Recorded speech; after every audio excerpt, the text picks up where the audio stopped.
find it kind of funny, I find it kind of sad. The dreams in which I'm dying are the best I've ever had. I find it hard to tell you, I find it hard to take. When people run in circles, it's a very, very mad world. Mad world. Mad world. Mad world.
All around me are familiar faces, worn out places, worn out faces, bright and early for their daily races, going nowhere, going nowhere.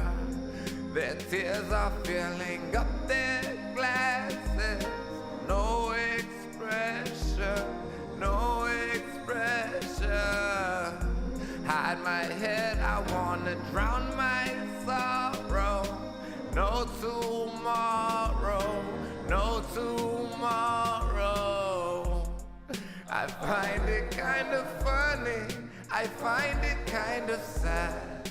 The dreams in which I'm dying are the best I've ever had. I find it hard to tell you, I find it hard to take.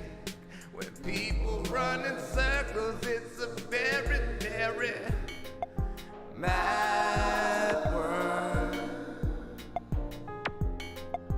Mad world. Children waiting for the day they feel good. Happy birthday, happy birthday. And I feel the way that every child should. Sit and listen, sit and listen. Went to school and I was very nervous. No one knew me, no one knew me.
All around me are familiar faces, worn out places, worn out faces, bright and early for their daily races, going nowhere, going nowhere.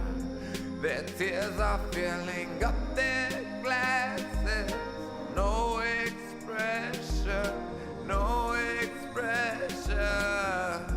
Hide my head, I wanna drown my sorrow.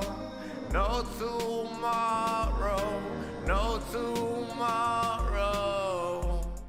I find it kind of funny, I find it kind of sad. The dreams in which I'm dying are the best I've ever had. I find it hard to tell you, I find it hard to take. When people run in circles, it's a very, very mad world. Mad world.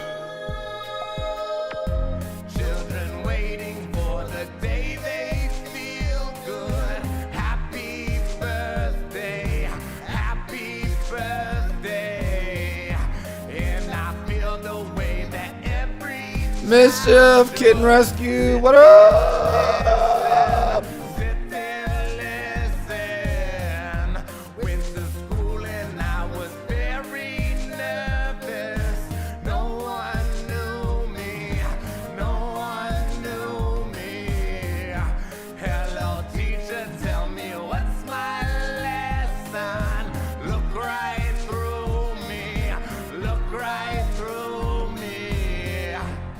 I find it kind of funny, I find it kind of sad. The dreams Ooh, I haven't seen El Mansion in a minute. Welcome, welcome, welcome, welcome. Hola, hola. I find it hard to tell you, I find it hard to take.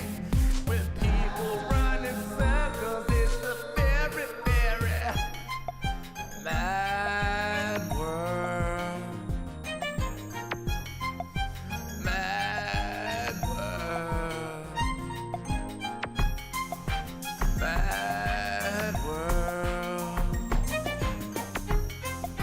Mad world.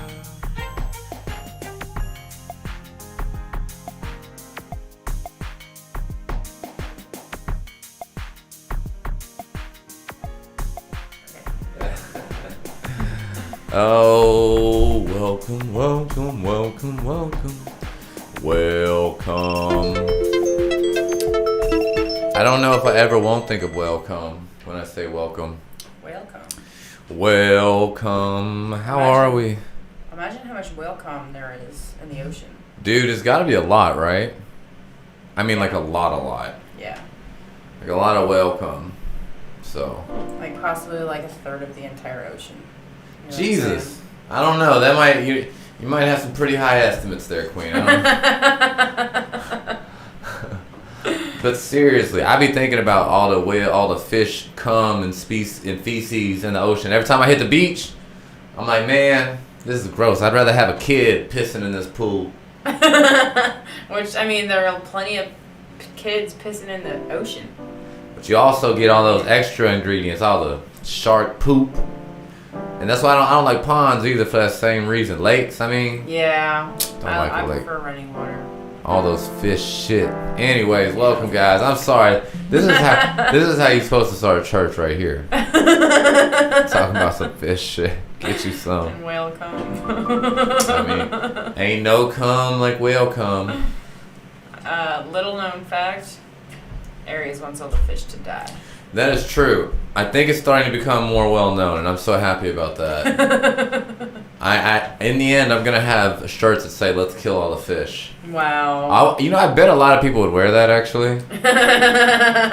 Like it might be the most lucrative T-shirt idea I've had. Let's kill all the fish. Let's kill the fish. It'd be funny. It's a conversation starter. It's like, why? I don't know. The guy I like hates them. They're so yummy. They are not. They are not. We ate the one yummy fish tonight. Fish sticks. Fish sticks. Yeah. Yummy, yummy, yummy. And what are those fried carrots? Whale cum and fish sticks. Whale cum and fish dicks in my mouth. Oh, in my mouth. And yes, it was breaded carrots. Breaded carrots. They were wonderful. They were pretty good. They were pretty good. Oh man, oh man, oh man, oh man, oh man. So I think me and you kind of talked about this today, but this is kind of like a weird format for what we're doing here. Format. So I'm guessing, like, you know, we kind of talked about this, but I think it might be best to just at times when there's not a whole lot of back and forth from our lovely friends, just get some reading in. Yeah. Do some reading. Totally. Would you like to start that out, or would you like me to start that out? I can start it. Where do you think we should start? Okay, well, let's see. Okay.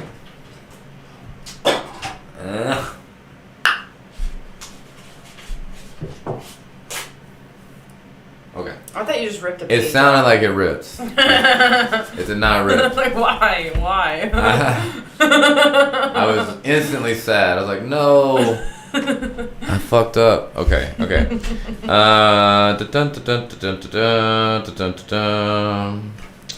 Alright, so we have the creation of man. And that's what we read last time.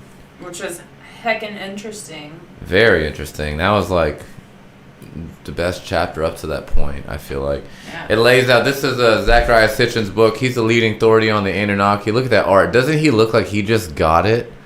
He's like, oh God, fuck yeah. Every time I walk by this cover, I laugh. Look at that guy. He insists that looks like this guy is getting, like, fucked hard. butt fucked. Yeah, definitely. That's definitely I'm enjoying this butt fuck kind of look. Look at him. That's not like a pleasurable face, though. Well, I heard there's like a threshing point. Thank you, Asher. See, Asher knows. He's just like, ugh. Look at Asher's carrying all that guilt. He's kind of just like accepting it. Well, he's taking a minute. He's like, I heard if I get past this point, I don't know, Relax the muscle. Bro, I bought that DVD. I bought that the other day. You bought the DVD? Well, not the DVD, but that thing that. Oh, okay. Like, I bought it on Amazon. Gotcha. We've got to watch it as a house soon. Yes. Breathe slowly.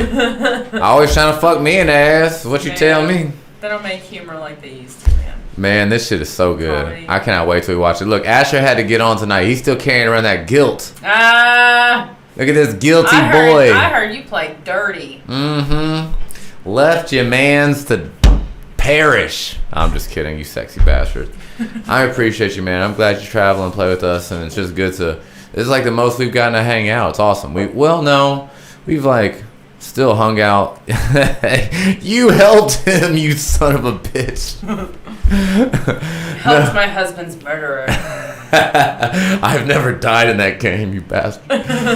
No, but it wouldn't have mattered in the end. The health point, we talked about it later. But no, we spent more time. I thought, well, this is like the most time we spent together. Yeah. But I mean, not really. Consistently, anyways. Well, I don't know, because we've seen each other at potlucks for 2 or 3 hours at a time. No problem. That's true. And we've stayed the night at SCI together a couple times. That's true. At least one. Yeah. Oh no, listen. I don't blame you. You blame you still, but I don't blame you. I'm just kidding. Wait till you meet my next character. She's going to be so good. And she actually, funny enough, the next character works for this guy. She's going to be like a zealot, like a Anu. She's going to be a arbiter of Anu.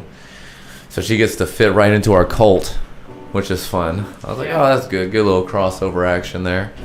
But yeah, man, I hope you have a great week, dude. Thank you for popping in here. And I'm just going to get to reading and hanging out for the night. But yeah, great time last night. That was the best, most fun game I've had playing. It was so good. It was so good. More often. Well, right. Well, I've killed James twice. And that was fun, but I felt in control the whole time. This had me like, fuck, stressed out the whole time, and so was Buddy, and we were both just like, shit, here we go. It was good. The stress was real. So I'm thinking we should read The End of All Flesh, which is it's a chapter. It's this right here. That's the end of all flesh right there. That's cue in the rectal tears. Here we go. Ugh. Okay, sorry. It's so funny to me. That's gonna have to be the background next time. I gotta take a picture of that shit. But yeah, The End of All Flesh. Would you like to read, or would you like me to read? Do you want to flip for it? How do you want to do it? Okay. How you want to do this? I don't care. I like reading. Cool. You're so good I can at read it. You're a good reader. Point me where to start. Alright, throw this in here. The End of All Flesh. Reminds me of what Zara likes to say, our daughter. She's always like, I don't like the way my skin feels on my body. I think I'll just take it off. Yeah, it's like, can I have yours? Get the fuck away from me, kid. Like, girl, where I'm at, look, where I'm at, we fuck you up for that. Chill out. Chill out. You can't have my skin, bro. I'm just kidding. I'm just kidding. Oh, The End of All Flesh. So what in the heck is that about? The End of All Flesh. This is, okay.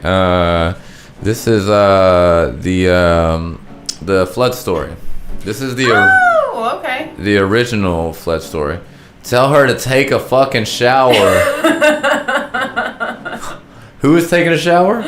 I guess Zara, because she doesn't like the way her skin feels. Oh my god, that is hilarious. I was like, wait a minute. The delay in the chat fucks me up sometimes. That's so funny.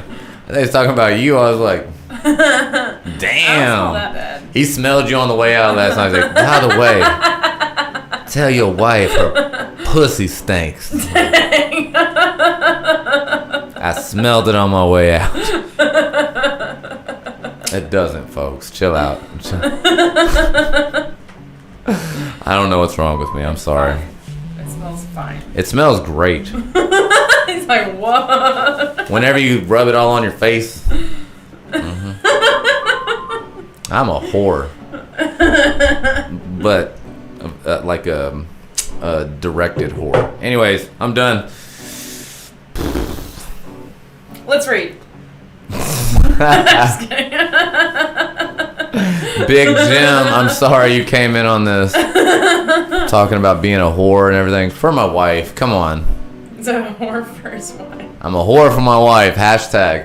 That would be a good shirt too. Man, I've had so many good shirt ideas tonight already. Out the gate. Start a shirt company. Yeah, well, I've talked about it. I've talked about it. know. But no, it just hasn't seemed like the way. I'm a whore for my wife. I like it though. I have one of those obnoxious shirts that's like, my mother-in-law is the greatest person ever. You know, it's got like 15 lines of like kissing your mother-in-law's ass. I forgot you had that shirt. And I love wearing it whenever we see our parents. I'm like, yeah, see? Proud son-in-law. I know it's coming. It's coming. I've been saying that, but it's past time. I need to do it. Yeah, it really is. I may wait and to see how December goes and see if I keep streaming to see if I need to do like one order of merch. I've got lots of designs and stuff. I've been doing a lot of small scale stuff and lots of designs. Raid? Oh no, is somebody raiding? Oh, Big Jim. Oh my goodness. Hello, everybody. Big Jim, you out here spoiling me, bro. Look, my channel ain't never even had this many people in it, bro. It's gonna shut down. Like, I'm pretty positive everything's just about to shut. We were about to read. Prepare to be converted. You have entered the cult of Anu. You have entered a cult. Just by being here, I'm pretty sure that puts you on some kind of list. Mm-hmm. I don't know if Jim told y'all, but he is my fraternal twin. We dye our hair opposite colors so people don't get confused, because even though we're fraternal twins, we still look a lot alike. Jim, I hope you're having a great night, man. What was y'all doing tonight? What kind of weird, awesome stream are you into tonight? He does creative streams. I told you this motherfucker did the real estate stream. Yeah. I was telling you about that shit. Yes, He's just going through, man, it's creative. It's good stuff, man. Thank you for the raid. And let me say, before we was about to start reading, I'll get launched in here. Guys, we stream twice a day, Monday through Friday. This is our alien cult night, but after this we do gaming. And mostly we do music. We have Dungeons and Dragons every week. Oh, thank you. Dome Regato, thank you. Hobbies for Happiness. And that is the best way to live. Oh, and Asmondius, thank you so much. To both of y'all, thank you. Y'all are so sweet. So Blessings on y'all. And once you give us a follow, you can actually choose a little avatar at the bottom if you're interested. But yeah, Monday through Friday, we got something different going on. Our schedule is on our Twitch, but if you go to, oh my God. Oh my goodness. Look at you. I told you, look, it's about to all crash. Jim, my stream was not made for this many friends and followers. Oh, it's to both of them, Cap, Mizzy, and Diomedes. Thank you so much, guys. Wow. I'm loving these names, by the way. Asmodeus, Soulpire. Interesting. And yeah, awesome, guys. Well, yeah, we have a different show we do every day, Monday through Friday, and then we followed up with gaming. Here recently, it's been Final Fantasy 14 for months, and I absolutely love that. But last thing, www.strangetrees.live. Last night was so fun. I was. I'll tell you about it in a second. I'm so sorry. www.strangetrees.live though has all the links. It has music videos, Spotify, Discord. We always have a voice chat that's open during gaming that you can come join. And it has our schedule, just all the good stuff. So that's the last bit of plugging I have to do. Lich, hello! Lich. You beautiful son of a lich. So yeah, last night in our D&D campaign, I've been playing this whole time as Dr. Antonio Vauci, this vampire cleric. And last night I kind of turned on the barbarian thinking I was going to have some support. And no, the barbarian killed me. The actual player in my team killed the fuck out of me while the rest watched. It was an intense night. But thank you all for being here. Hope you're having a great time. Please feel free to ask any questions. We don't actually worship the Anunnaki. We believe that they're an advanced civilization that is very likely to have started our civilization. We talk about it a lot. We go way into it. Feel free to ask questions. We accept all beliefs, though. We respect all beliefs. We're spiritual, not religious, like super typical fucking spiritual, not religious folks. But we love looking into it and talking about it. And the Anunnaki is just a very specific fascination that we have. So welcome. Mazel Tov. Thank you for being here, for new friends and the old. Let's go, guys. Should I start reading The Creation of Man, since there's like actually people here to listen to it now? Would you like to? I think it's fascinating. It's like so basically what I'm about to read, it's Zechariah Sitchin's The 12th Planet, and this is the Sumerian, the earliest known culture, their explanation as to... It's probing time! Indeed it is. Isn't it always?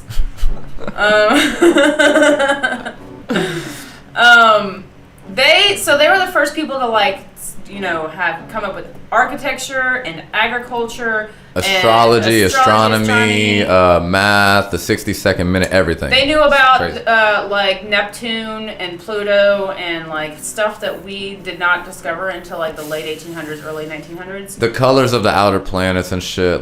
Some of the greatest objective proof is in their astronomy. And this is their story of where humans came from, and they go into great detail of genetic engineering.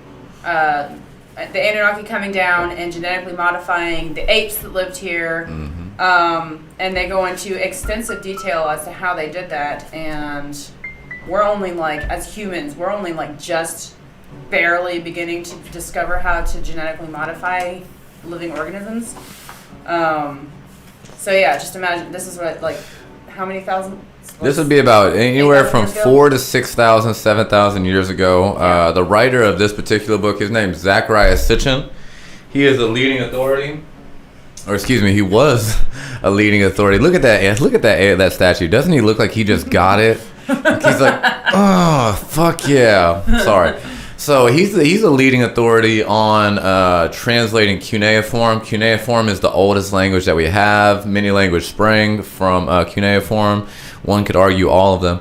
But they came up with pretty much everything, and they weren't even really discovered until the end of the 1800s. Yes. Oh, interesting. Nice. Genesis Revisited, one of the best books he ever wrote. I've not read that one. That's interesting. That is super. Oh, that Zechariah Sitchin wrote. That is super cool. I haven't And heard that hello, one. Miss Jean. Hey. Hi. How are you? Yeah, so this guy is one of the leading authorities on it. Because he has such a big following, he also has quite a few people who try to say, disprove him or say that he makes fantastic connections. But nobody accuses him of lying, not that I know of. And we've put a lot of time and energy into him. He is a great authority on the source. And yeah, this book right here is wonderful, but it's very dense. So unless you're down for like a very dense read, this first book is one of 7 in a series. He wrote lots of books, but this is the first one in a 7-book series. He wrote over a dozen books on the subject though, and yeah. So we're gonna read through this chapter. Do you want to read through this chapter or the next one? Because I'm telling you, they're both fascinating. One's the creation of man, and one is the next one is the destruction of man. These are like near the end of the book as well. So.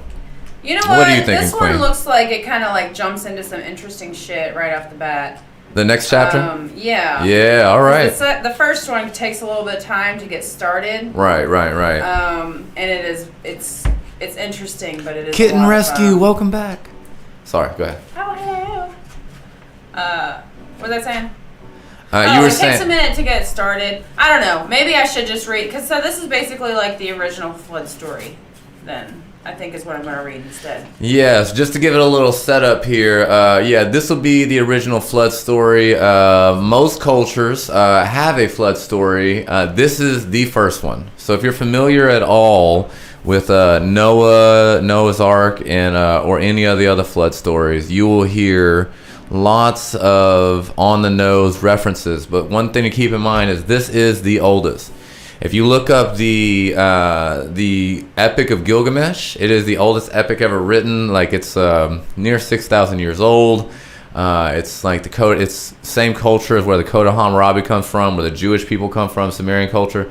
But yeah, so this is the very, very first story, and it is very different, as everyone will see. I hope you enjoy. Me and my wife will be going back and forth. And welcome, get cozy, and let's see. All right, Jim, enjoy yourself, you fucking beautiful man. Thank you so much. Goddamn. All right. And thank you for bringing your friends. Get strange with us. All right, we ready? Let's do it, Ma. Okay. This chapter is called The End of All Flesh. The end of all flesh. Man's lingering belief that there was... Hold on. Can't read with my glasses on.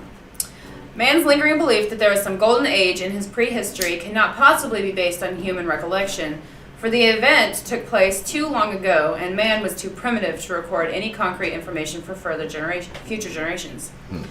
If mankind somehow retains a subconscious sense that in these early days man lived through an era of tranquility and felicity, it is simply because man knew no better.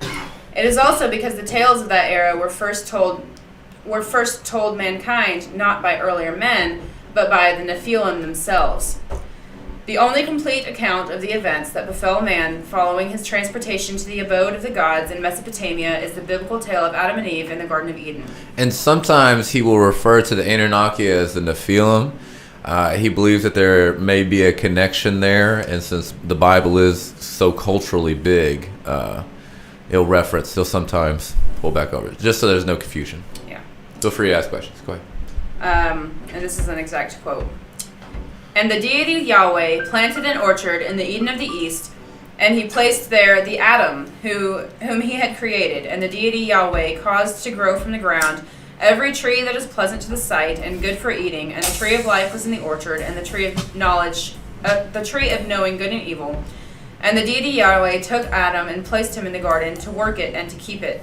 And the deity Yahweh commanded to Adam, saying, Of every tree of the orchard eat you shall, but of the tree of knowing good and evil thou shalt not eat of it, for on the day that thou eatest thereof thou shalt surely die. And I would like to add my own commentary just to say that the previous chapter, the one that I decided to skip, kind of explains how when the Anunnaki created the first genetically engineered people, they called them Adamus. or the Adam? Adapa, yeah, depending if you're getting yeah. the Akkadian or Sumerian. Adamu or Adapa, yeah, for their very first man. And then they So it's ended not talking about an individual human. It's talking about like the first set of humans that they genetically modified. And created. Well, and something else that may be important to understand actually they may cover it. Never mind. Well, no, it isn't the last thing. In Genesis, in the Hebrew Bible, Elohim, in the first 2 chapters of the Bible, God, the actual word used is Elohim, which is a plural word. It's saying we, and it even contains the feminine, so we created man in our image and all that.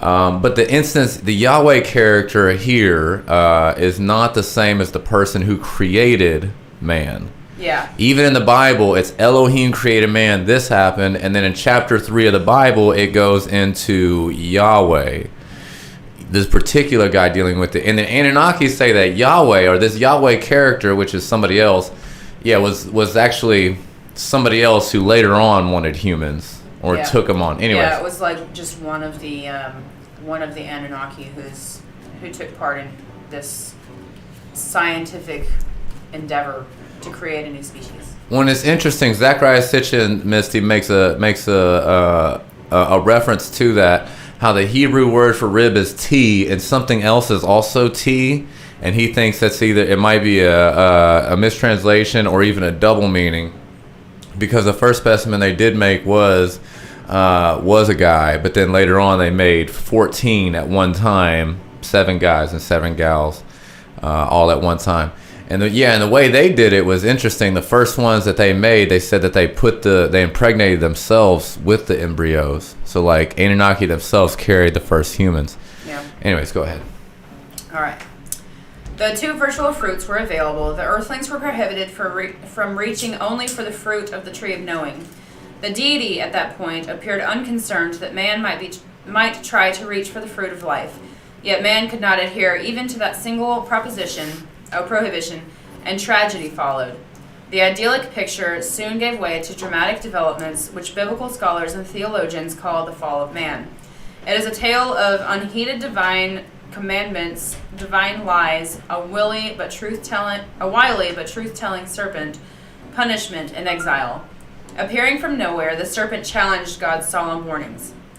And the serpent said unto the woman, Hath the deity indeed said, Ye shall not eat of any tree of the orchard? And the woman said unto the serpent, Of the fruits of the trees of the orchard eat we may.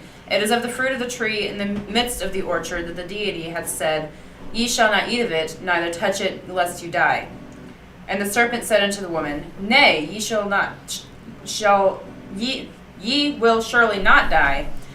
It is that deity doth know that on the day ye eat thereof, your eyes will be opened, and ye will be as of the deity, knowing good and evil. And the woman saw that the tree was good to eat, and that it was lustful to behold, and the tree was desirable to make one wise.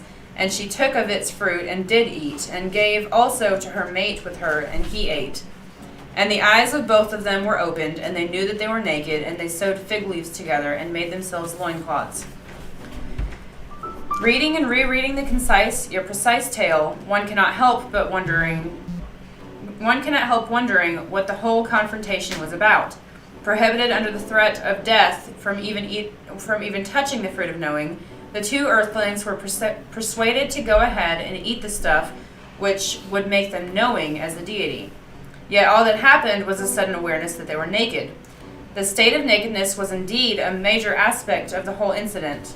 The biblical tale of Adam and Eve in the Garden of Eden opens with the statement, And the both of them were naked, the Adam and his mate, and they were not ashamed.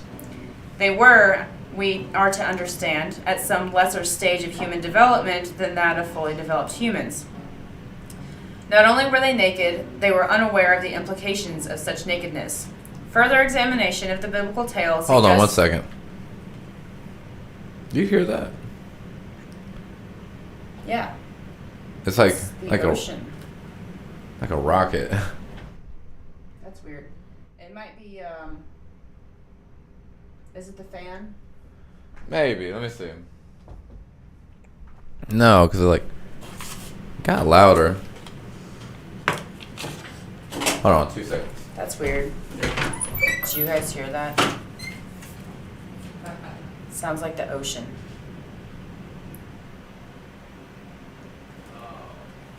So this is, I've never read this before personally. He has. I only just started reading this book like a couple days ago. This is like, yeah, it lines up very closely with the biblical story of the fall of man. Oh, and just to fill you guys in a little bit more, so basically the reason for the Anunnaki creating the humans was because they came to Earth to harvest our gold, not for like wealth purposes, but because they wanted to use it. They shoot it into their own atmosphere. They live on a planet called Nibiru, and they like disperse it in the atmosphere as kind of like a deflector for the sun to kind of protect their atmosphere from the solarness, the solarness, because that's a word.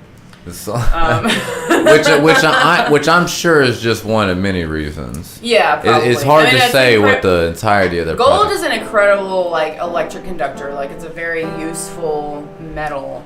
Right, lots of purposes. But they spent a lot of time like harvesting the gold themselves, and then after a long time, they were like, "Ugh, we're like ancient genius beings. We shouldn't have to spend our lives doing this." And so they wanted to create like a race of beings to like do the work for them, and that's basically why they made us. And the reason why they put us in the Garden of Eden was because they had this like garden that needed tending to, and they were like, well, let's just make them do that too. Yeah, these bitches had a revolt. They were unhappy. They're like, make us a worker. Yeah. Are we getting that figured out? Yes. That I don't know. It's because the Jimmy's doing the dishes. What? Are you serious? That's the dishwasher? Wow. That's so loud. Yeah, a lot of people are making the reference that worship does. Avodah, the Hebrew word for worship in the Bible, is used nearly 300 times, and it means to serve or to work. Oh, yeah, I forgot about that part. So these creatures made to worship the Anunnakis. Anyways, go ahead. Okay. And thank you, Asher. Where was I? And if you want me to take a turn at any point, let me know. Okay. I'm good for now. I'll let you know. Further examination of the biblical tale suggests that its theme is man's acquisition of some sexual prowess. The knowing that was held back from man was not some scientific information, but something connected with the male and female sex. For no sooner had man and his mate acquired the knowing than they knew that they were naked and covered their sex organs. The continuing biblical narrative confirms the connection between nakedness and the lack of knowing, for it took the deity no time at all to put the two together. And they heard the sound of the deity Yahweh walking in the orchard in the day's breeze, and the Adam and his mate hid from the deity Yahweh amongst the orchard's trees. And the deity Yahweh called to the Adam and said, "Where art thou?" And he said, Thy sound I heard in the orchard, and I was afraid, for I am naked, and I hid. And he said, Who told thee that thou art naked? Hast thou eaten of the tree which I commanded thee not to eat? Admitting the truth, the primitive worker blamed his female mate, who in turn blamed the serpent. Greatly angered, the deity put curses on the serpent and the two earthlings. Then, surprisingly, the deity Yahweh made for Adam and his wife garments of skins and clothed them. One cannot seriously assume that the purpose of the whole incident, which led to the expulsion of the earthlings from the Garden of Eden, was a dramatic way to explain how man came to wear clothes. The wearing of the clothes was merely an outward manifestation of the new knowing. The acquisition of such knowing and the deity's attempts to deprive man of it are the central themes of the events. While no Mesopotamian counterpart of the biblical tale has yet been found, there can be little doubt that the tale, like all the biblical material concerning creation and man's prehistory, was of Sumerian origin. We have the locale, the abode of the gods in Mesopotamia. We have the telltale play on words in Eve's name, she of life, she of rib. And we have two vital trees, the tree of knowing and the tree of life, as in Anu's abode. Even the words of the deity reflect a Sumerian origin, for the sole Hebrew deity has again lapsed into the plural, addressing divine colleagues who are featured not in the Bible but in Sumerian texts. Then did the deity Yahweh say, "Behold, the Adam has become as one of us, to know good and evil, and now might he not put forth his hand and partake also in the tree of life, and eat and live forever?" And the deity Yahweh expelled the Adam from the orchard of Eden. As many early Sumerian depictions show, there had been a time when man, as a primitive worker, served his gods stark naked. He was naked whether he served the god their food and drink, or toiled in the fields, or on construction jobs. And there's little pictures of naked people. Can you guys see the naked people working? You're gonna get us banned. There's little wee-wees on the page. Yeah, 5,000-6,000 year old little wee. That is hilarious. Yeah. I didn't realize that. I listened to the audiobooks the first time. Yeah. That is so great. The clear implication is that the status of man vis-a-vis the gods was not much different than that of domesticated animals. The gods had merely upgraded an existing animal to suit their needs.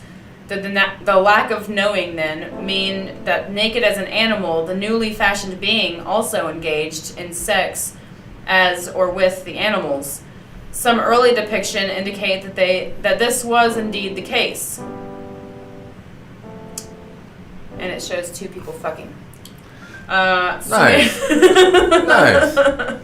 Sumerian texts, like the Epic of Gilgamesh, suggest that the manner of sexual intercourse did indeed account for a distinction between wild man and human man. When the people of Uruk wanted to civilize the wild Enkidu, the barbarous fellow from the depths of the steppes, Try to lure him in with a lady, bro. they enlisted By the lake. They enlisted the services of a pleasure girl and sent her to meet Enkidu at the water hole where he used to befriend various animals and there to offer him her ripeness.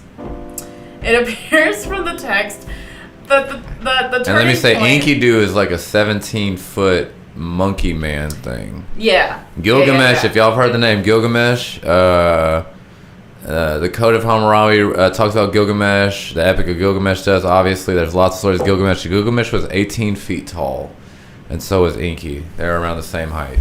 Go ahead. So this little human pleasure girl comes up and tries to offer him her ripeness. Yeah. All Her right. ripeness.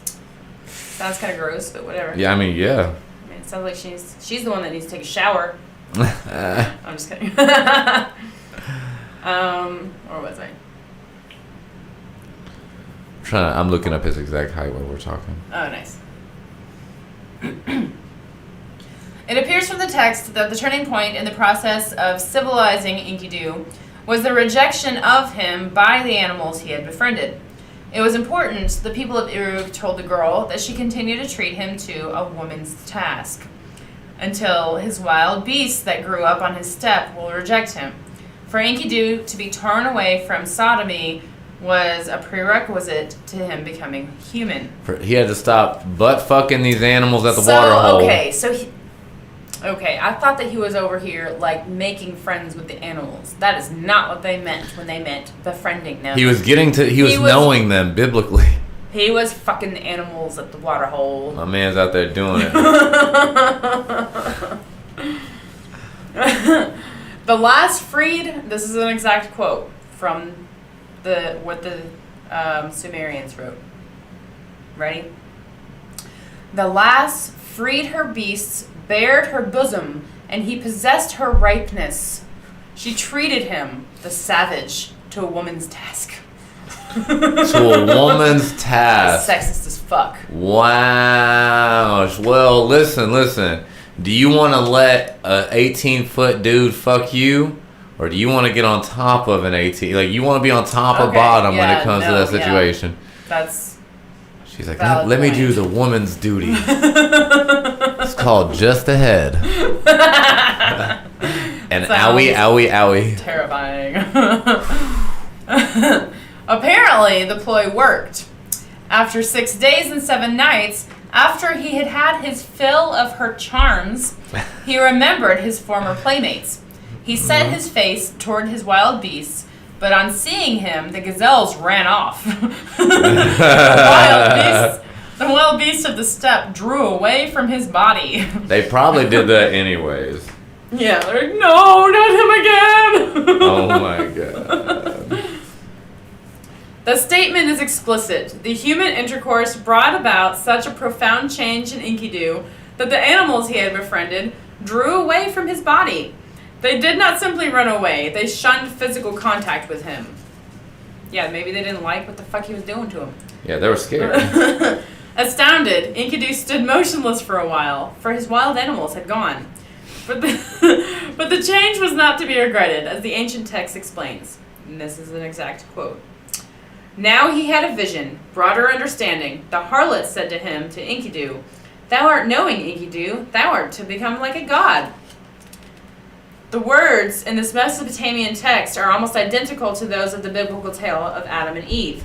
As the serpent had predicted, by partaking of this tree of knowledge, they had become, in sexual matters, as the deity, knowing good and evil.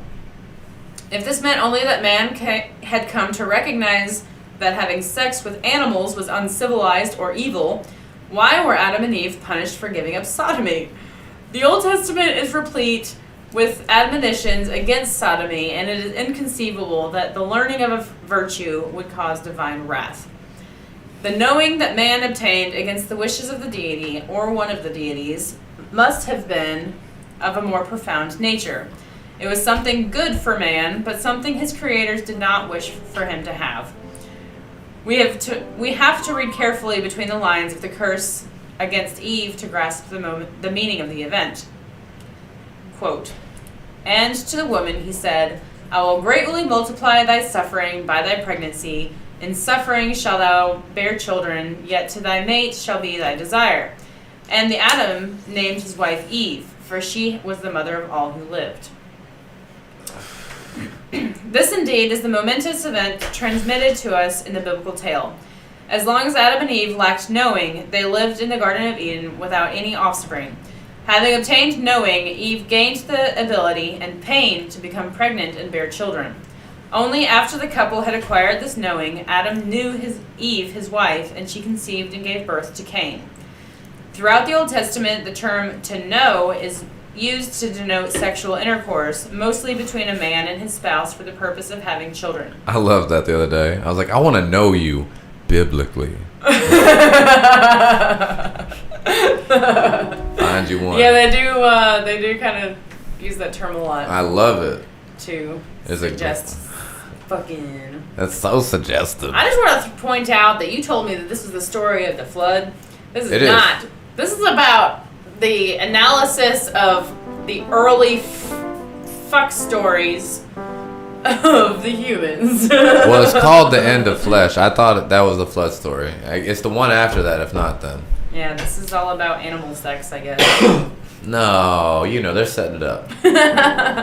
We'll see. Let's see. So, throughout the Old Testament, the term "to know" is used to denote sexual intercourse, mostly between a man and his spouse, for the purpose of having children.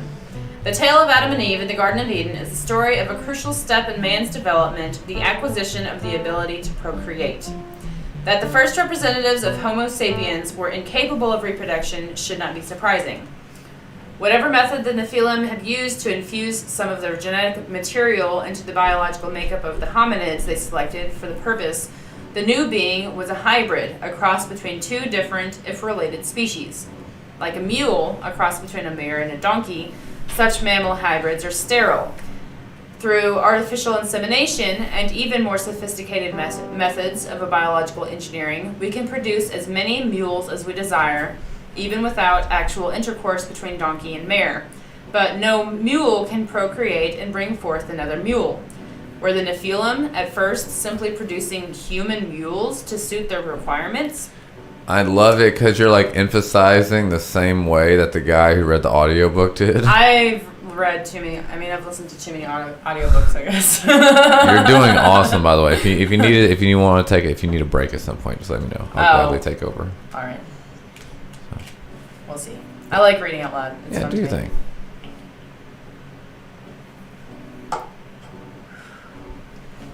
Our curiosity is aroused by a scene depicted on a rock carving found in the mountains of southern Elam.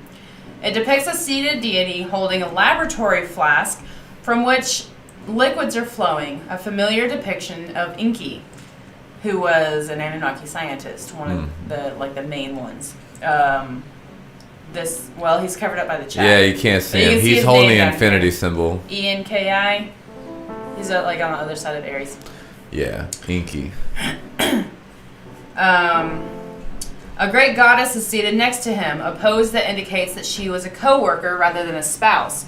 She could be none other than Ninti, the mother goddess or goddess of birth. She was another scientist that helped create humans.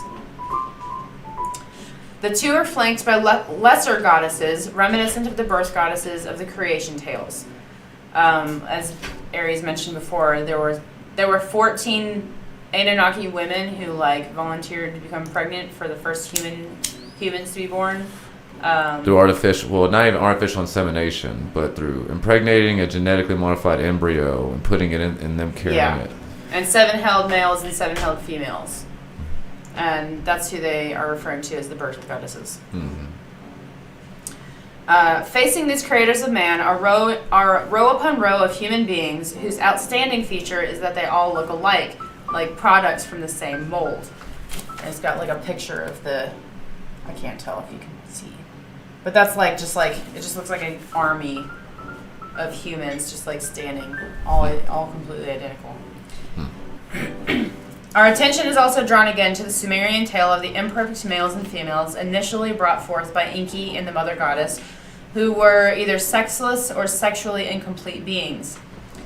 They came up with all weird combinations of potential worker animals before they settled on what is the modern human. Yeah, well, just ineffective at first. You're referencing some other tablets, I believe, that were found that are the Sumerian, the original centaur and the original. They kind of experimented with a lot of different animals. But I'm pretty sure that was someone else. Oh, okay. Yeah. Okay. I got But they did talk about made a dude who couldn't hold back his piss. Yeah. And they just did a bunch of things. They finally knew the animal they wanted, but breeding the right genes. Yeah, they made a lot of defective. They were human, but they were defective. Mm-hmm. Without sex organs and stuff, because they didn't want us to reproduce. At first. Yeah. Does this text recall the first phase of the existence of a hybrid man? A being in the likeness and image of the gods, but sexually incomplete, lacking in knowing? After Enki managed to produce a perfect model, Adapa, or Adam, mass production techniques are described in the Sumerian text. The implanting of the genetically treated ova in a production line of birth goddesses with the advanced knowledge that half would produce males and half would produce females. Not only does this bespeak the technique by which hybrid man was manufactured, it also implies that man could not procreate on his own. The inability of hybrids to procreate, it has been discovered recently, stems from a deficiency in the reproductive cells. While all cells contain only one set of hereditary chromosomes, man and other mammals are able to reproduce because their sex cells, the male sperm and the female ovum, contain 2 sets each. But this unique feature is lacking in hybrids. Attempts are now being made through genetic engineering to provide hybrids with such a double set of chromosomes in the reproductive cells, making them sexually normal. Was that what the god who epithet was the serpent accomplished for mankind? The biblical serpent surely was not a lowly literal snake, for he could converse with Eve. He knew the truth about the matter of knowing, and he was of such high stature that he was unhesitatingly exposed to the deity as a liar. We recall that as that in all ancient traditions, the chief deity fought a serpent adversary, a tale whose roots undoubtedly go back to the Sumerian gods. The biblical tale reveals many traces of its Sumerian origin, including the presence of other deities. The Adam had become one of us.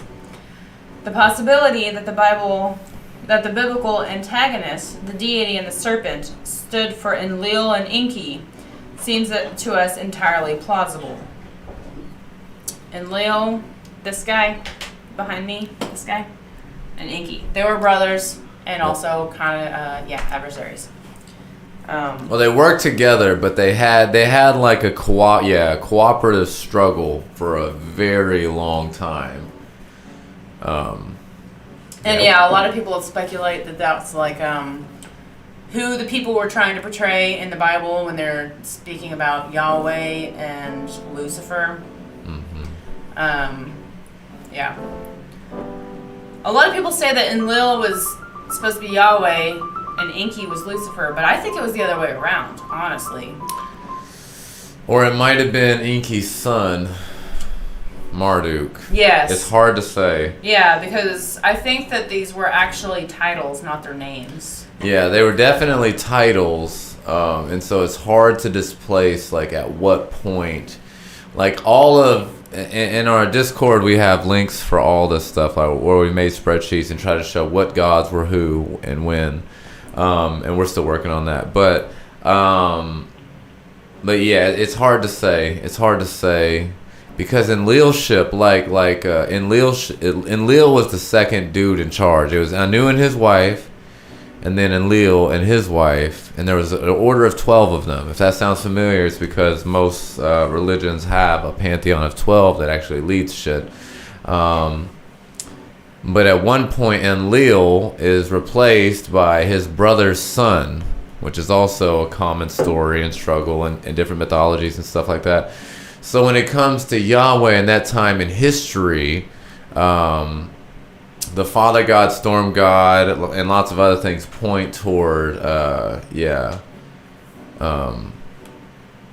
Enlil being that guy. Yeah. But I don't know. We have to figure that out. Do you want to take a turn? I would love to. Yeah, absolutely. Here, let me show you where I was. Okay.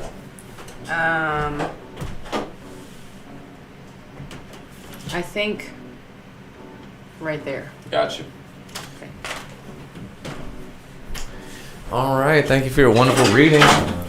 Thank you. Calm down. Oh, no. Did you lose the place? No. I can find it again. Let me see. Is this it? Yeah. Right there. Okay. The biblical tale reveals many traces to its Sumerian origin, including the presence of the other deities. The Adam has become one of us. Oh yeah, right there. The antagonism we have discovered originated in the transfer of Enlil to Enlil of the command of Earth, although Enki had been the true pioneer. So there's that first archetype, like you kind of mentioned, of like, and the Bible mentions it over and over, the younger brother the older brother having his birthright taken by the younger brother, like Isaac and Esau, or Isaac and Esau. Yes. Yeah. It was supposed to be Esau's, but Isaac's mother helped him trick their dad. Why did I think Jacob? No, Jacob and Esau. Yeah. But the same way Isaac and Ishmael. Ishmael was older. Yeah, but he was not of Abraham's wife, so I don't think he ever which is to inherit anything. Right, which is another weird thing. The Anunnaki, which makes sense because Abraham was from Ur. He's a Sumerian. And Abraham, the patriarch of the whole Bible, is a Sumerian. And he was married to his half-sister and had children with his half-sister, and that was the one that counted. And apparently the hierarchy of the Anunnaki is the same way. They are all about marrying their sisters. Yeah, well, it's like for inheritance reasons, like inheriting power and stuff like that. It's like you got to keep it in the family. So it's like this weird royal thing that a lot of families have done in history. It's kind of weird. It's very weird, obviously. A little bit, yeah. All right, let's see. While Enlil stayed at the comfortable Mission Control Center in Nippur, Enki was sent to organize the mining operations in the lower world. The mutiny of the Anunnaki was directed at Enlil and his son Ninurta, Ares, I believe. I believe Ninurta is Ares. The god who spoke out for the mutineers was Enki. It was Enki who suggested and undertook the creation of primitive workers. Enlil had to use force to obtain some of these wonderful creatures. As the Sumerian text recording the course of human events, Enki, as a rule, emerges as mankind's protagonist. Enlil, as a strict discipliner, is not an outright antagonist. The role of a deity wishing to keep the new humans sexually oppressed and of a deity willing and capable of bestowing on mankind the fruit of knowing fit Enlil and Enki perfectly. And I love that Zachariah Sitchin is like, he's like, I think it's really cool to notice. Like, Enlil is not necessarily an antagonist to human. He's not like anti-human. But some of the positions that he has to take and some of the things that he's in is like, can make him seem that way. Let's see. Yeah. And yes, he did. Whenever they went to Egypt, he she really was his half sister. He wasn't lying. She was his sister. Yeah. But she was also his wife. Yeah, when he went to Egypt and he let the Egyptians run a train on his sister. Yeah, he was afraid to be like, this is my wife, because then she was like very beautiful, and he was like, they'll kill me for you if they find out that we're married. Nice. Shoot me a link, William. It may take me a while to get to, but congratulations. Yeah, I saw that. I would love to check that out. But yeah. They were also half siblings. Sure were. Yep. Which, that's just how they got down. It was a big deal, man. Keeping it in there. Maybe you're supposed to have sex with your family so that your DNA evolves. I don't know. I'm not fucking any of my siblings because I'm taken, but... Yeah, we have... Listen, don't try this at home, folks. But we have speculated, like, maybe that's why people have, like, made up all these, like, horror stories of incest. Because actually, if you, like, fuck your sibling, you'll create, like, these, like, hybrid people that are, like, more advanced. Maybe. I'm not going to be the one to find out. Royalty. European royalty has done it for a long time. I don't know. Yeah, I don't know. Boy, I beat your brother's ass. Yeah, me too.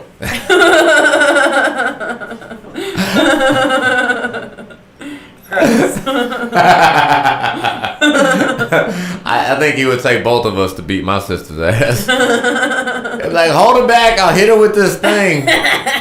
She is 6 feet tall and could fight, bro. Baseball bat. I'm not wasting time with my fist with her. Royal lines are proof it didn't work. Man, because they had some fucked up pinkies.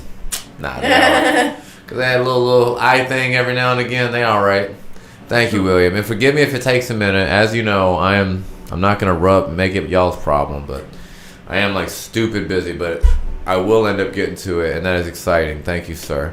Yeah, we're just reading the Zachariah Sitchin book. Sometimes it can be hard to think of like things to talk about on here because we're not exactly experts. I've read the series. She's read some other books. We've both like looked at it and researched it throughout the years, but this is just such a great material. And now that we've read enough to like have reference to this, this is kind of like a good way for us to also learn as we're going and share with y'all. Jesus!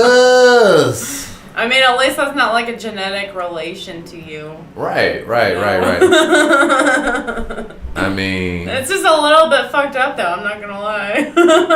Liching hour. We're just talking about fucking your family for possible genetic benefits. Yeah. We've gone through incest and bestiality and, like, all that shit so far, so... Bruh, listen. Welcome to the party. It's hard for me not to get a public service announcement on the MAPS thing. No, you know what? God. If you hear the term MAPS and people start talking that shit, go ahead and perform acts of violence. Aries said to do it. Go ahead. Well, make sure they're talking it. You'll know. If they bring it up, you go ahead. Aries got your back. Walks in stinking like a third cousin.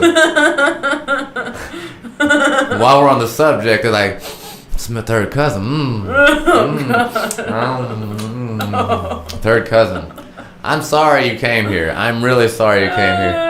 I'd fucking alien. Well, listen, I'd like to think I'm somebody's alien. I'm not asking you to fuck me. After I said it, I realized it sounds like I'm inviting William to fuck me. Oh, well, liching out, we're going to pray. We're going to pray that comes very fast for you, my friend. That is a good one. That what? It just made me think of this, the sapien thing. Oh my God. So I'm pretty sure so small story. My wife found my dad for the second time. I was adopted, foster care in 3 states. Boo-hoo. They couldn't find my dad. She found my dad, my birth certificate guy. We'll call him birth certificate guy. Yeah, okay, yeah. The BCG, birth certificate guy. She found him. It was like, yay, Dad, oh. And then it was like, oh, Dad, you let me down. The BCG, birth certificate guy. And then he's like, I shun you. And I was like, damn, okay. And then, like, totally shunned me. Like, he would leave me on read on Facebook. Like, bitch, I can see you saw my message, you know? Yeah. Like, this sucks, him and his wife. And then I got a DNA test. Turns out I'm Mexican. So I try to message him back, like, bro, you're off the hook. You're not my dad. But he ain't answering. So maybe I'll get, like, an inheritance from him one day. That'd be cool. When he dies, so fucking funny. A little guilt will for pushing me out. I really did try to tell this motherfucker. But then we found out she found my dad for a second goddamn time. The actual one. The actual dad. 13 years later, and she finds this motherfucker. And his see, I always thought I was an alien. His last name is Sapieni. Okay? That's the... And how that happened was, his mother's last name is Sapien. You know, like a human. Now, he is gay, so the fact that he's a homo sapien is just a funny coincidence, okay? But it's like if you were trying to be an alien, you're like, yeah, my name is John Human Man. His Mexican ass was Michael Gregory Sapien. Oh, you just put it all out there. Huh? Oh, I did. Damn. It's all right. It's all good. It's all good. I'm son. I get away with that shit. So yeah, when he changed his last name during marriage, something like that. Oh no, he took his mother's last name. They threw an I on the end of it. They're like Sapien-y. Yeah. I thought it was Sapieni, like some Spanish things. Like, nah, they fucked up. They put an I on the end, and we just didn't get it fixed. And I was like, that is how some aliens would blend in. Like, making your last name Sapien. My name is Sapien. Yeah. Because I'm a human, clearly. Trust me, fellow human man. And he's every bit as fabulous as I am. I talked to my dad's husband today. I said, you know what? I always thought I was half gay. And now I know that I am. Like, I'm fabulous as fuck. Anyway, so that's a side story. Let's see. I once posted on the board at Babylon for a dominatrix and got my cousin. I'm not sure what to do with that sentence. I would just pretend like I didn't see it. I don't know what all that means. I'm not sure what all that means. But that's okay. Listen, I'm not here to judge. Look, adulthood's all about consent. Unless they're not old enough to consent, and then you fuck them up. You hear the term maps, and you hear somebody identify as a map, you have them identify it for you. Just like punch on the face. Well, no, listen, because you'll know if they explain maps to you and it's something that Aries would punch them in the fucking face for, you better punch them for me. That's all I'm saying. My name is Aries, and I'm promoting violence against maps. I'm sorry. I'm not sorry. I'm not fucking sorry. Well, I'm sorry to the Buddha, okay? I'll punch the Buddha, too. Boom. Hey, however it goes, man. However it goes. Consent. Like, watch. Just don't make kids. Well, who knows? See, that's what we're talking about. You know what? You were promoting this idea until it happened. No, I was not promoting it. I said, don't try this at home, folks. Hey. I do not condone what's it called? Incest. I don't condone that. Listen. I just ain't got no room to judge because I done heard of too much. You know, we done heard of way too much weird shit. Yeah, and I'm judging it. It's okay. I ain't mad at it, but I'm judging it. I mean, well, I think she's talking about some of the weirder shit that we've heard. It's just, I don't know, man. I don't know the rules. You know what? We're gonna move right off of it. back to my look. Doesn't he look like he getting fucked though? He's like, oh, fuck yeah, fuck yeah.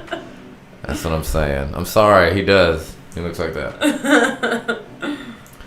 Fuck yeah. You know what? Bend over and mount him. Go ahead, right now. Can you do it? Okay.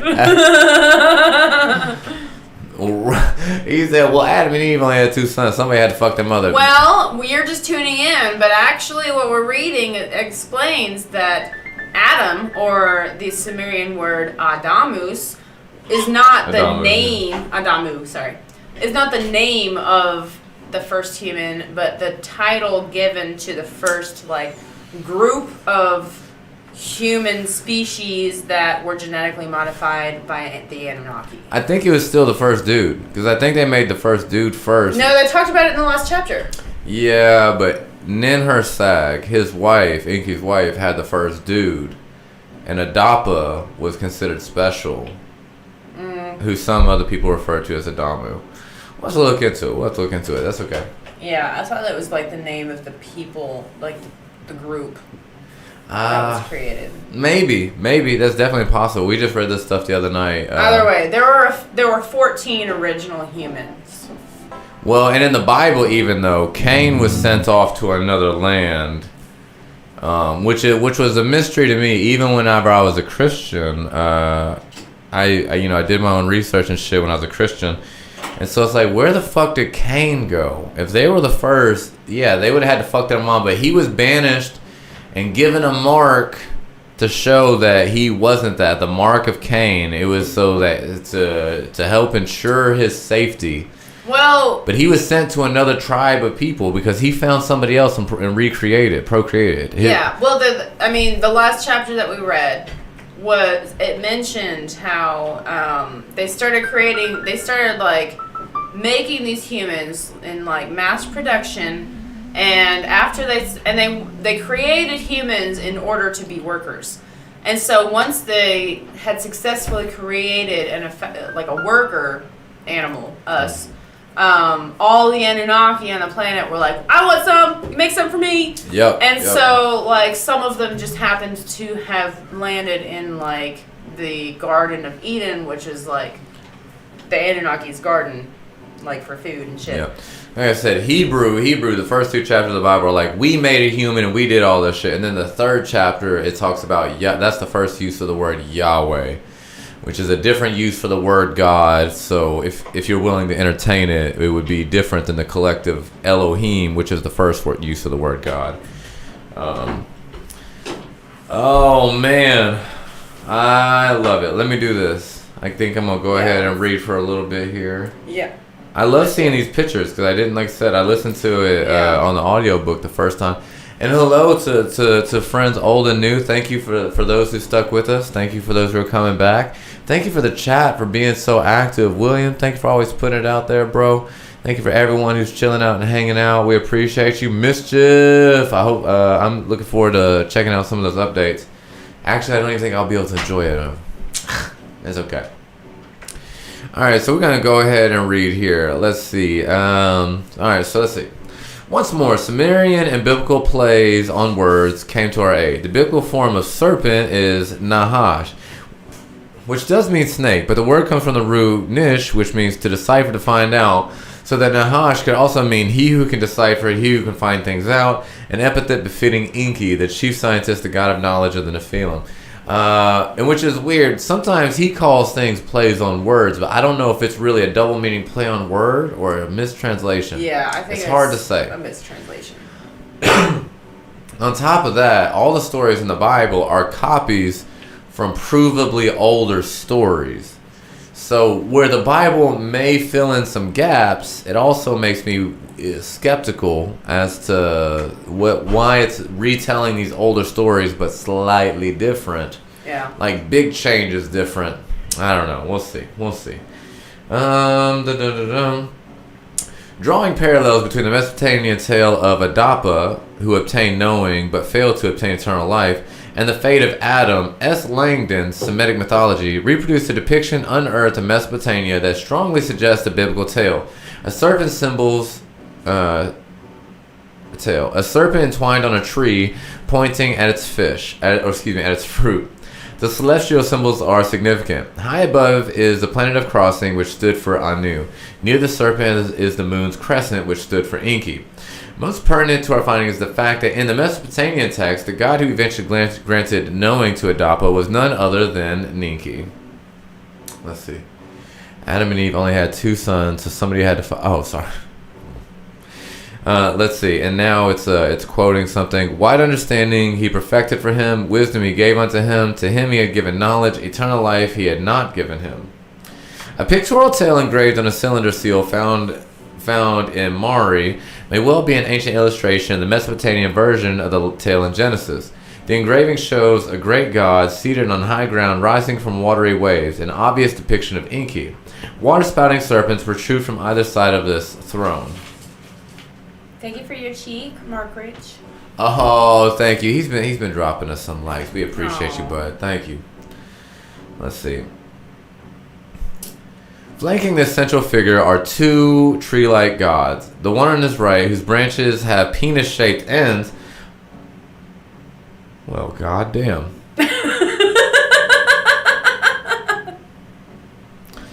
Holds up a bowl that presumably contains the fruit of life. The one on the left, whose branches have vagina-shaped ends. Yep. Offers fruit-bearing branches representing the tree of knowing and God-given gifts of procreation. Standing to the side is another great god. We suggest that this was Enlil. His anger at Enki is obvious. He's like, you son of a bitch. We shall never know what causes conflict in the Garden of Eden. Oh, Scott Shelton, think of your chi, homie. How the fuck are you? But whatever Enki's motives were, he did succeed in perfecting the primitive worker, us, and in creating Homo sapiens, like my dad, who could have his own offspring. After man's acquisition of knowing, the Old Testament ceases to refer to him as the Adam. I wish in church, when the pastors, they're like, and Adam knew his wife. I was like, hey, not in front of the kids, but my man. And then adopts as its subject Adam, a specific person, the first patriarch of the line of people with whom the Bible is concerned. But this coming of age of mankind also marked a schism between God and man. The parting of the ways, the man no longer a dumb serf of gods, but a person tending for himself, is described in the book of Genesis not to a decision by man himself, but to the imposition of a punishment by the deity. Lest the earthling also acquire the ability to escape mortality, he should be cast out of the Garden of Eden. According to these sources, man-independent existence began not in southern Mesopotamia, where the Nephilim had established their cities and orchards, but to the east, in the Zagros Mountains, and he drove out to Adam and made him reside east of the Garden of Eden. Once more, then, biblical information conforms to scientific findings. Human culture began in the mountainous areas bordering the Mesopotamia plains. What a pity the biblical narrative is so brief, for it deals with what was man's first civilized life on earth. Cast out of the abode of the gods, doomed to a mortal's life, but able to procreate, man created to do just that. The first Adam, with whose generations the Old Testament was concerned, knew his wife Eve, and she bore him a son Cain, who tilled the land. Then Eve bore Abel and was a shepherd. Hinting at homosexuality as the cause, the Bible relates that Cain rose up unto his brother Abel and killed him. And I'm pretty sure Abel and Adam and Eve, not only did they have Seth, I'm pretty sure they had a daughter named Katara as well. Katara? Am I tripping? I think you're tripping. Let me see real quick. It does mention in the Bible, it talks about Cain and Abel and then later Seth, which are like the significant children that they had. But then they also are like, and then they had other sons and daughters. So they kind of like vaguely mention. And then they do that with like every character. They'll be like, they had so-and-so and so-and-so, and also other sons and daughters. Let's see. But they're not like significant to the main story. So. Oh, I'm sorry. She was a wife and concubine of Abraham. Katara was. Oh. Interesting. Yeah, but I thought she had a daughter that was... Or Keturah, Katara, however you say it.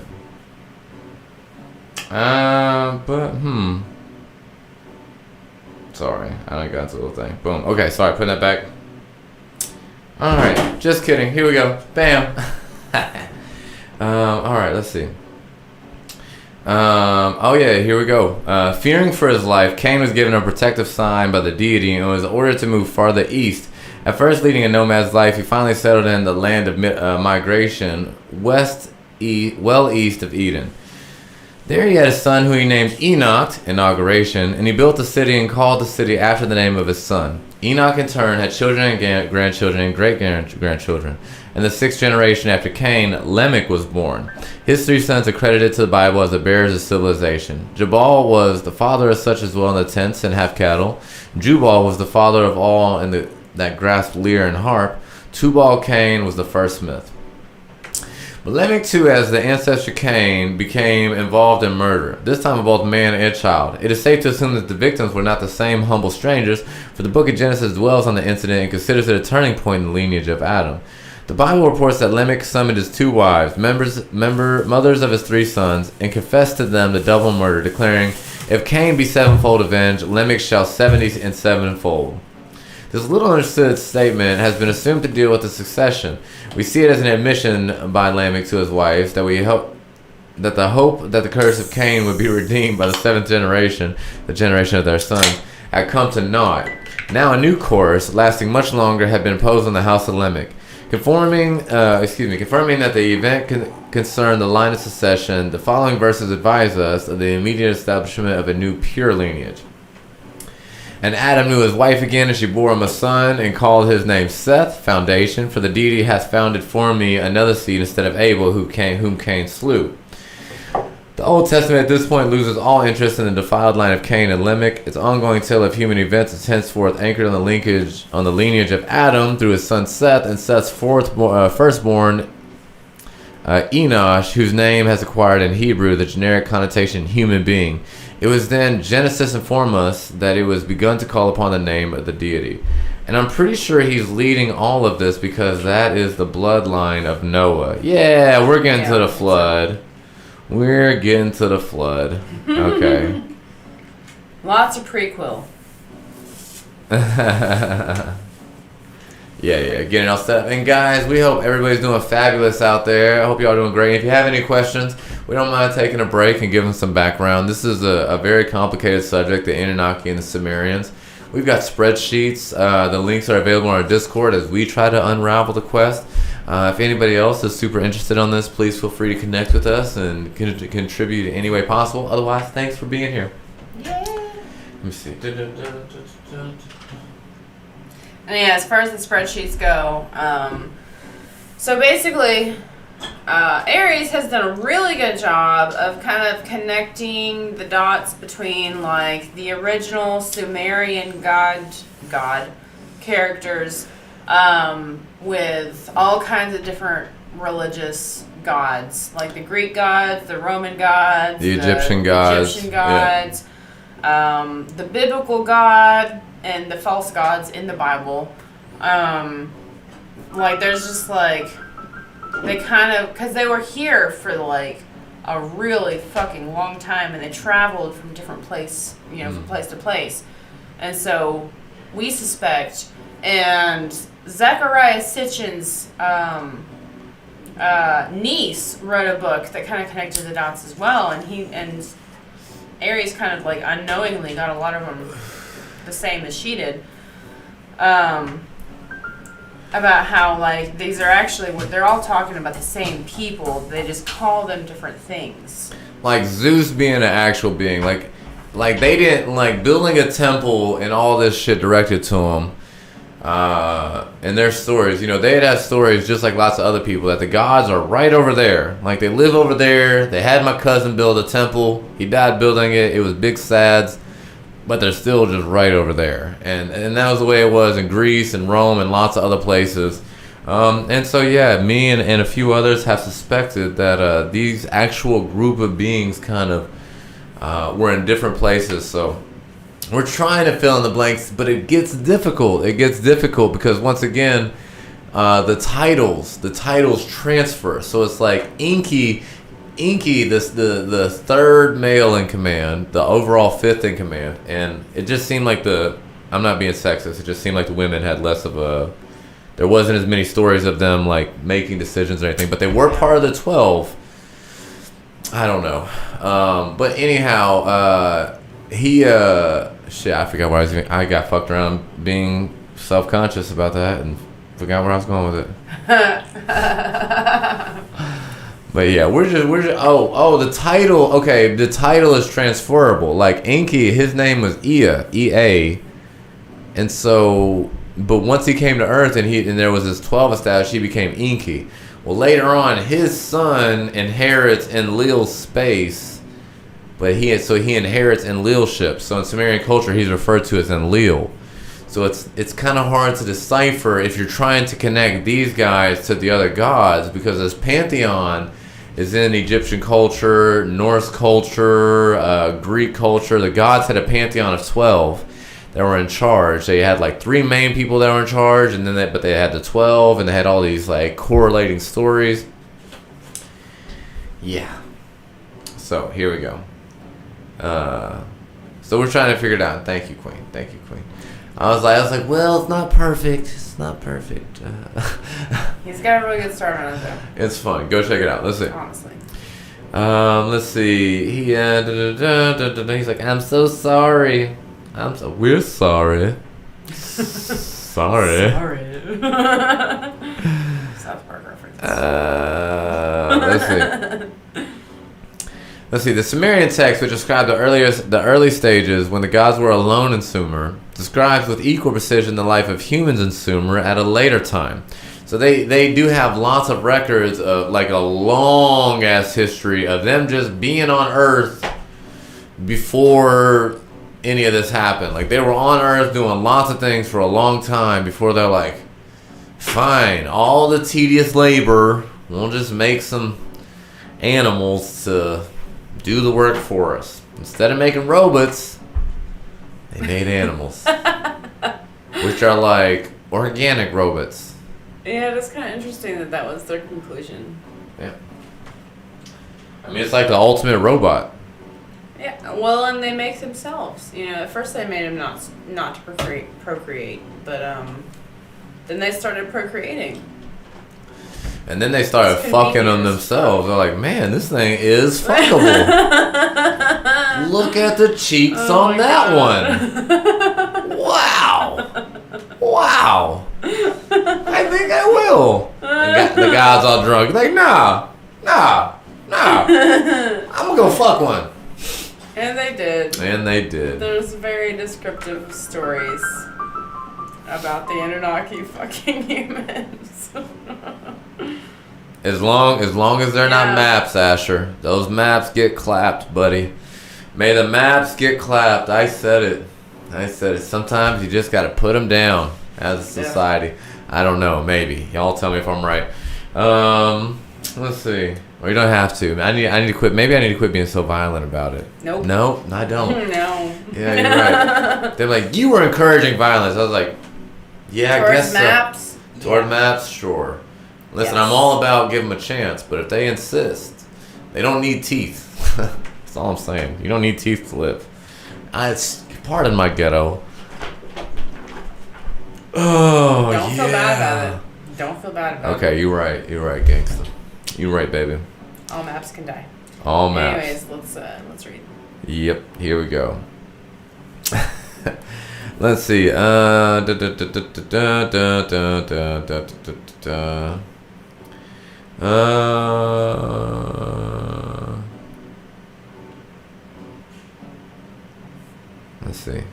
Let's see. Okay.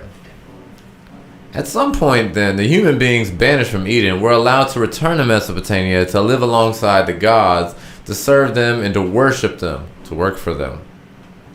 As we interpret in the biblical statement, this happened in the days of Enosh. It was then that the gods allowed mankind back into Mesopotamia to serve the gods and to call upon the name of the deity.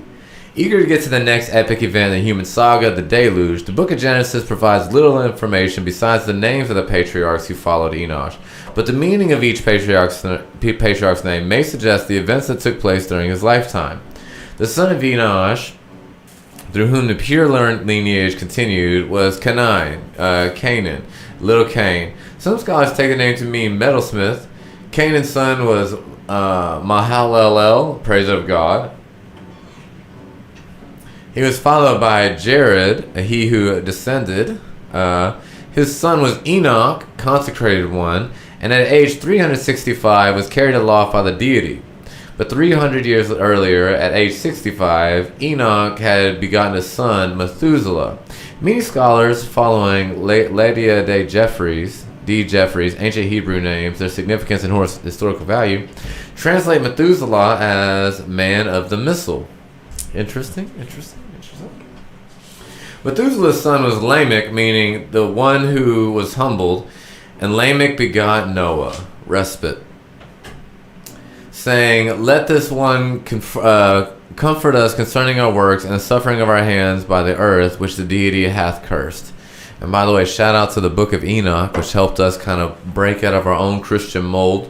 We have lots of love for our Christian brothers and sisters. We were Christian for a long time, and but that was something that was like close enough to Christianity, like a safe neighborhood transition to kind of look at the Gospel of the Essenes and the Book of Enoch and the Book of Giants and stuff like that. So if you're Christian and you're curious, I highly recommend it. Yeah. It's really good stuff. Yeah, Book of Enoch. Mm-hmm. Really good stuff. Good starting point, for sure. Let's see. Let's see. Humanity, it appears, was undergoing great deprivations when Noah was born. The hard work and the toil were getting it nowhere, for earth, which was fed to them, was a curse. The stage was set for the deluge, the momentous event which was to wipe off the face of the earth not only the human race, but all life upon the land and in the skies. And the deity saw that the wickedness of man was great on the earth, and that every desire of heart's thoughts was only evil every day. And the deity repented that he made man on the earth, and his heart grieved. This is all quoting the Bible. And the deity said, "I will destroy the earthling whom I have created off the face of the earth." Is it the Bible or is it the Sumerian text? It's the Bible. Okay. Mm-hmm. Let's see. These are broad accusations presented as justifications for drastic measures measures to end all flesh, but they lack specificity, and scholars and theologians alike find no satisfactory answer regarding the sins or violations that could have upset the deity so much. The repeated use of the term flesh, both in its accusative verses and in the proclamations of judgment, suggests, of course, that the corruptions and violations had to do with the flesh. The deity grieved over the evil desires of man's thoughts. Man, it would seem, having discovered sex, had become a sex maniac. Well... Wait, does it say that? That's what it says. This is Zachariah Sitchin. He's like, they became sex maniacs. Sickos. Having all that sex. Enjoying things too much. Don't you put your thing in that hole. But one can hardly accept that the deity would decide to wipe mankind off the face of the earth simply because man made too much love to their wives. The Mesopotamian texts speak freely and eloquently of sex and lovemaking among the gods. Sorry. The whole of...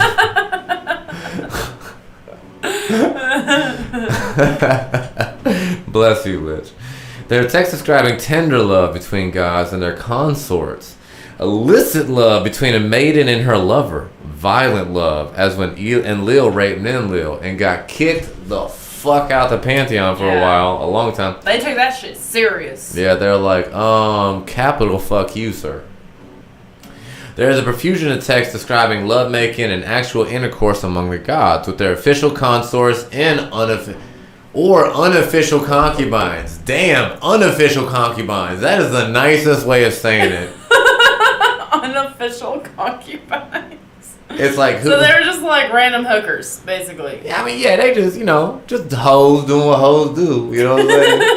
And we not mad. Most of us are hoes. You know, the irregulars. Yeah. I was like, baby, you didn't know I was fucking... The You didn't know I was fucking that... You know the one. I didn't tell you about that one. Man, I'm sorry. I forgot. When you got this many concubines, you just forget. I didn't know. Well, there's the ones that come back. And then there's the unofficial concubine. Right. Like my brother sent me a gift. I can't believe this. No? Okay, my bad. I didn't know if maybe they share concubines. Like your brother sends you his favorite concubine. Then Okay. I thought that you were leading into an actual story where your brother sent you a concubine. That is I was like, hilarious.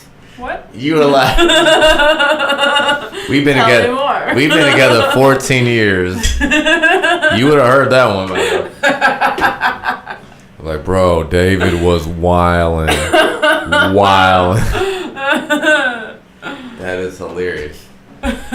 Jesus Christ. Brothers / Eskimo brothers at the same time. How wonderful. Dipping in the same little pond there. Is that what it is? You're dipping in the same little hole if you're Eskimos? They be ice fishing.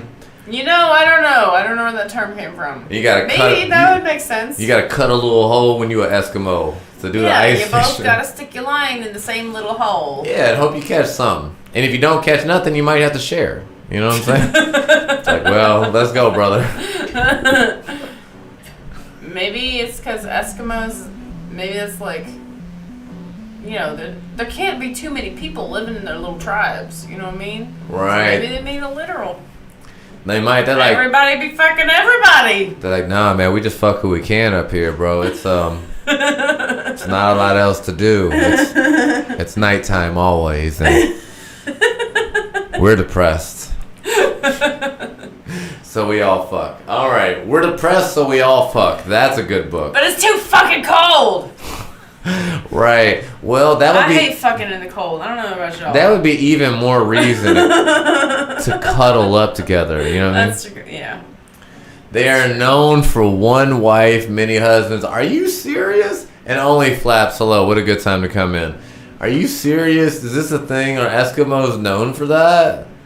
They just be like hot dog sharing motherfuckers, huh? Okay. Okay. Cool. I'm not mad at it. Obviously, I don't care how you fuck.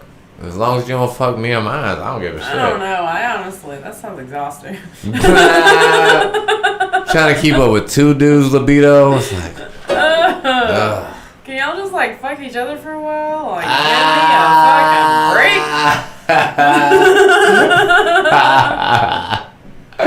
Apollo, what's up? You came in at the right time, sis. The right time. We were reading about this guy. Look, he looked like an Eskimo brother for sure. Look at him. He getting it right now. He's like, I think it's about to hit my prostate. I don't know, but I'm just saying that's what that look looks like to me. I don't know. I've not seen it. I didn't have a mirror. I'm just kidding. I'm just kidding. I'll ask my dad, I guess. He's gay. It's like, how many gay dudes can you really ask? Like, Dad, but for real, does that prostate get hit after a while? Like, what's good? Watching this. Like, Pops, what's good? Is there really a point where it stopped being like owie, owie, owie, and see, he's still at the owie, owie, owie phase. He's like, I told him he can go all the way, and I'm gonna let him go all the way. Oh my god.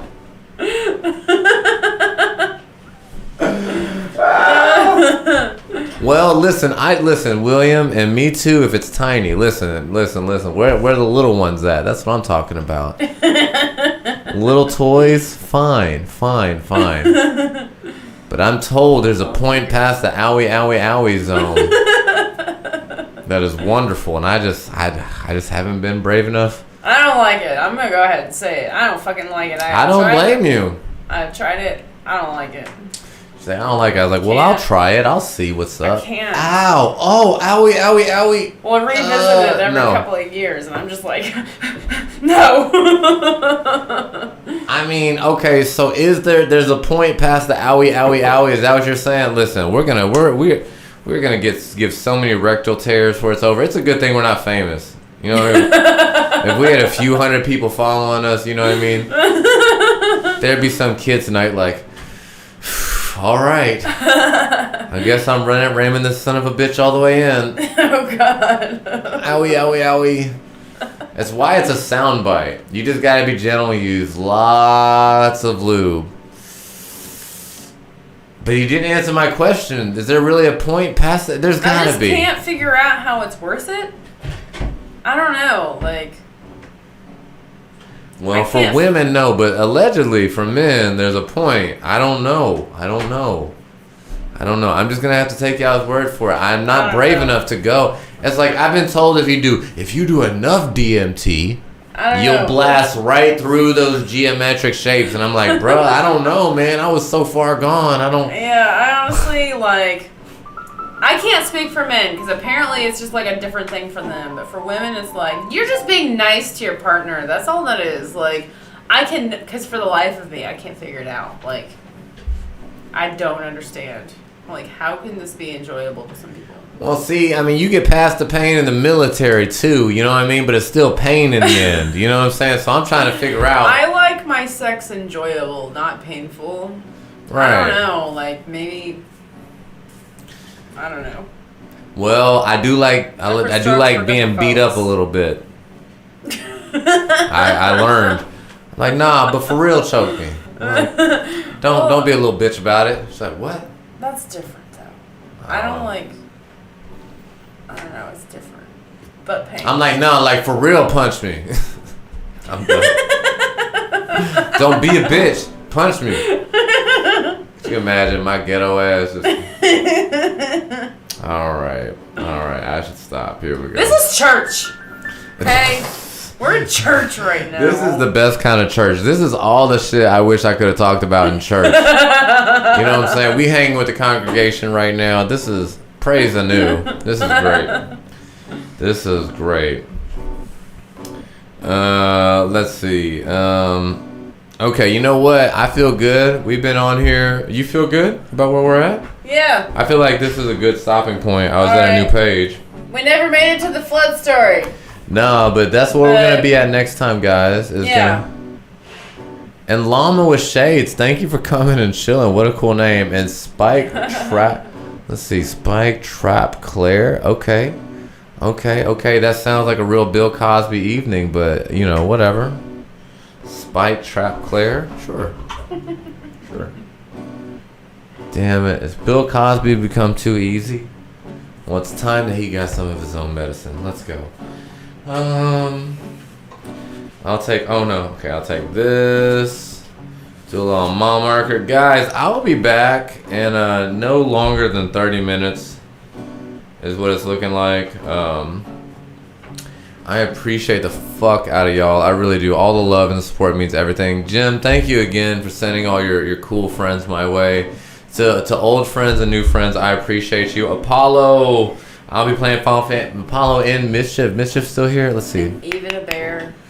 No, I don't see Mischief. But I will be playing Final Fantasy here in a little bit. What's that? I said even a bear. Even a bear? Mm-hmm. Old friends and new friends and even a bear. That is hilarious. I am so sorry. If nobody gets that, no, I understand. I get it, and I am genuinely sorry I took so long to get it. Okay. Old friends and new friends and even a bear. Through good times and bad times, still true love we share. Yay! Sounds good. Apollo, looking forward to catching up. And to the rest of y'all, sweet show. Thank you, Asher. And dude, great game last night. I hope you're haunted by your bad decisions. I'm just kidding. That's me being me. I'm just kidding, buddy. You know that. Really, thank you. Because he died. I am. I've not died. All these years of playing D&D, and I've never died. So thanks for helping that happen, I guess. I don't know. Unfuck you? I don't know. I'm just kidding. Guys, say hello to my friend Hero Zone because he is seriously a sweet guy. He made me reconsider streaming. Like, I mean that. I may have mentioned it to him a couple times, and I don't think he believed me. You know, whatever. He probably thinks I'm just being nice, but really, and I can't believe he's got 51 people watching right now. I've watched him grow so much in the last 6 months. Yeah, that's good. And he just sits there and paints. Wow. Oh, he's the one that does the figurines. This is him. That's so crazy. He's got 51 people. Yeah, of all my friends on Twitch right now, he's going the hardest right now. And I can't help but keep sending people to him because he's such a sweetheart. Like, I genuinely love his energy. He's very chill, very personable. You know, people consume media different ways, but it seems like Twitch can oftentimes be like a background media. You know, to kind of like help fill in the void while you're doing your other things. And this guy is fucking fantastic. He really is. So say hello to him. Be kind to yourself. Be kind to others. Whenever you see me go live again, though, fuck him. Come back to me. Tell him, fuck you. We're going back to Aries at Strange Trees live. Everyone come with us. Drop links. Be obnoxious about it. I'm just kidding, but seriously, give him a follow. Tell him that Strange Trees said hi. I'm gonna hang out with her until it's time for me to get out of here. So really, thank y'all for making this possible, for just being so fucking cool, and yeah, I'll never not appreciate it. Oh no, come on, everybody raid. It says one viewer raid. Come on, guys, get over there. Click the thing. It's because I fucked up. No, hold on. Let me try this again. Refresh. Nobody go anywhere. Go see Hero Zone. I should have done it earlier. I fucked up. Let's see. Dun, dun, dun, dun, dun, dun, dun. Start raid. It was only sending one of y'all over there. Everybody's got to go over there. That's so weird. I know. No, it's saying one viewer raid to raid. This doesn't even make sense. Who is it sending? That doesn't. Why would it only send one person? I don't know. Who are you? There's one person sitting out there like, I'm ready to go. But he's so cool. You gotta at least go say hi to him because he's so sweet. And then you'll be up late at night, like with nothing to do, and you'll go check him out, start talking to him, and then be like, oh wow, he's really cool. Go raid. Oh wait a minute. Did I accidentally send everybody over already? Oh, I did send everyone over already. So it's and these are my new people. That is hilarious. All the love to you guys. Say hi to them. Bye. Bye. That is so funny. And so let's see. I think we had a couple of people. Let me see. And to my YouTube friend Asher, or whoever you may be, all the love to you, man. I'll talk to you later. Bye.